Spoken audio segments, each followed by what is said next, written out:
Bonjour les enfants, dans cette vidéo je vais vous faire la correction des pages 34, 35 et 36 que vous aviez à faire pour aujourd'hui. Alors, on vous demande dans le premier exercice de tracer deux droites parallèles à la droite D qui est ici. Moi je vais en tracer une ici en haut et une ici en bas. Elles doivent, ces deux droites, avoir avec la droite D un écartement de 2 cm. Pour tracer deux droites parallèles, ou une droite parallèle en tout cas à une autre, il faut avant tout tracer une droite perpendiculaire. Vous avez deux moyens de tracer une droite perpendiculaire et on l'avait vu la dernière fois. Vous pouvez utiliser votre équerre et la règle pour prolonger, ou alors vous pouvez utiliser votre compas. Je vais utiliser les deux méthodes pour que vous voyez les deux. Alors, je vais d'abord commencer avec le compas. Je place deux petits traits au hasard sur ma droite. Je prends un écartement qui peut être pareil d'ailleurs, exactement le même ou un petit peu plus bas, un petit peu plus petit, peu importe. Voilà. Et je vais tracer, voilà, deux points par lesquels je vais faire passer ma droite perpendiculaire. Voilà.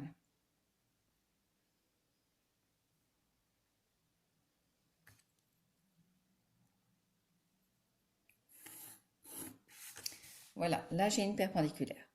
Deuxième perpendiculaire que je vais tracer par ici.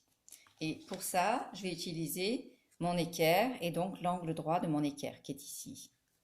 Je vais faire glisser, je vais poser tout simplement un des côtés de mon équerre sur la droite et il me suffit de continuer mon angle droit ici, de le prolonger, comme ça j'ai bien un angle droit, de le prolonger ici. Donc je vais tracer un trait. Vous vous souvenez, il faut, pour le prolonger, alors soit on peut l'enlever, on peut l'enlever et on peut venir prolonger avec la règle, c'est pas soit avec la règle, soit avec l'équerre, vous n'êtes pas obligé.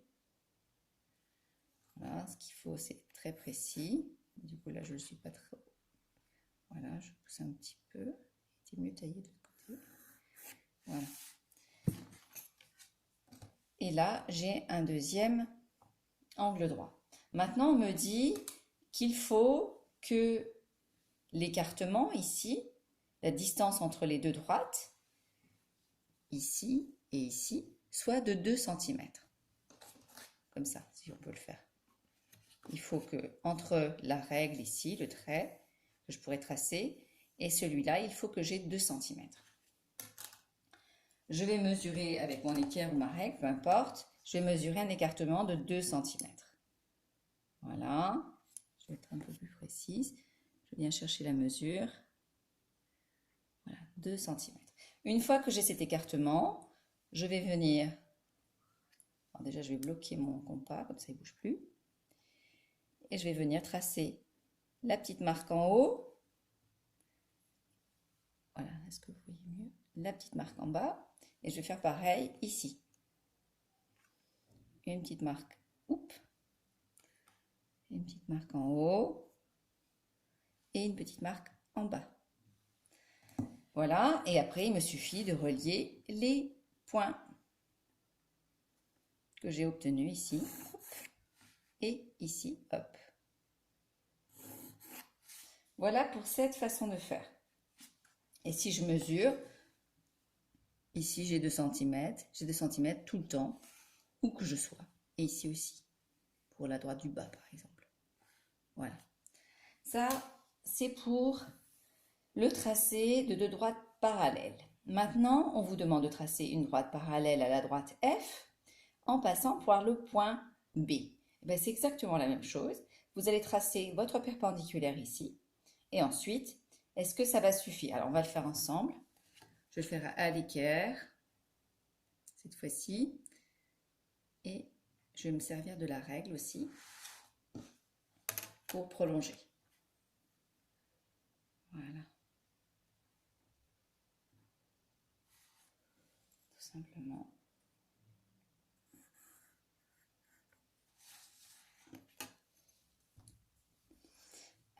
Voilà, j'ai ma droite perpendiculaire. Mais est-ce que ça me suffit à tracer une droite parallèle? Parce que regardez, si je fais ça, je passe par le point B, mais je ne suis pas forcément parallèle à celle-là. Vous voyez, l'écartement ici, il est de 2,5 peut-être. Oui, peut-être 2,5. Et là, il est beaucoup moins important, il est de 2. Donc on voit bien que l'écartement n'étant pas le même, ce sont des droites qui sont amenées à se couper à un moment ou à un autre, si on prolongeait les deux droites. Comment je fais pour que ma droite soit parallèle à celle-là, à la droite F? Eh bien, si vous vous souvenez, ici on a tracé, ici et ici, un deuxième repère pour pouvoir tracer une parallèle. Et bien là, on va faire la même chose. On va tracer la droite parallèle. Voilà. Et je vais venir chercher l'écartement ici. Hop.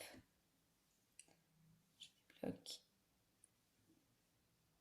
Voilà, je vais venir chercher l'écartement ici et le reporter sur ma deuxième perpendiculaire ici. Est-ce que vous voyez mieux? Et je viens, comme tout à l'heure, relier les deux points. Et si je regarde, j'ai bien le même écartement partout. Elles ne se toucheront jamais. C'est ce qu'on appelle des droites parallèles. Ici, vous avez exactement la même chose, sauf que la droite, elle s'est arrêtée. Enfin, elle s'est arrêtée. On a arrêté de la montrer, de la matérialiser sur votre cahier, mais rien ne vous empêche de continuer et vous vous retrouvez dans le même cas de figure que dans l'exercice précédent. Donc, je ne vais pas le faire celui-là. Maintenant, alors attention, on va bouger un petit peu. Voilà, je vais ramener ça en dessous.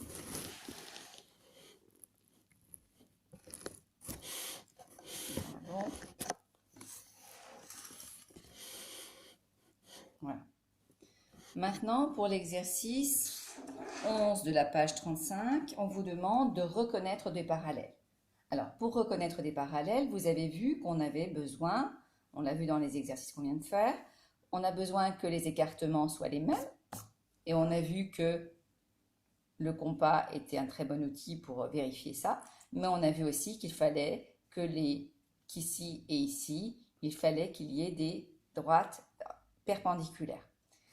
Donc, ce qu'on va faire, ce que vous allez faire, c'est tracer des perpendiculaires, une perpendiculaire qui passe par A, une perpendiculaire qui passe par D, et mesurer la distance et voir si effectivement elles sont parallèles. La même chose ici pour l'exercice 12. C'est exactement la même chose, sauf que ici, alors si je trace à main levée, si je trace à main levée, est-ce que je vais y arriver à main levée? Pas forcément évident, à peu près. Si je trace mon angle droit ici, ça va, j'ai pas trop de soucis, mais c'est maintenant si je devais tracer la perpendiculaire à cette droite-là, GF, enfin ça c'est le segment 1, mais si on imagine qu'il y a une droite qui vient prolonger ce segment, eh bien on voit bien qu'elle n'est pas matérialisée, comme dans l'exercice 10 de tout à l'heure. Donc pareil, vous allez venir poursuivre le segment, continuer le segment, pour avoir un appui pour votre futur perpendiculaire ici. Voilà. Et ainsi, de la même manière, vous allez venir mesurer et vérifier que c'est bien parallèle. Voilà pour ces exercices de géométrie pure, on va dire, de construction. Maintenant, on va passer à un travail de grandeur. Alors, le travail de grandeur et mesure. Ici, on vous donne un petit exercice où on vous donne un objet à 200 mg, un objet à 30 cg et un objet à 9 g. Juste un petit rappel, juste un petit rappel, il faut absolument que pour comparer ou pour additionner des valeurs qui ne sont pas dans la même unité, convertir ces unités dans une seule et même unité. Ça veut dire que si j'ai des milligrammes et des centigrammes et des grammes, je vais tout ramener dans une seule unité, en grammes ou en milligrammes, selon ce qui m'arrange. Et ensuite, vous pourrez donc répondre ici. Pareil ici, 3 km, 4 hectomètres et 2700 mètres. Vous allez tout convertir pour trouver une réponse unique avec une seule unité, ici. Et là, je vous engage fortement à utiliser votre tableau qui était dans votre pochette. Donc, ou alors, si vous ne l'avez pas, vous reconstruisez ce tableau et vous pourrez répondre à ces deux questions. Voilà pour cette vidéo. À bientôt!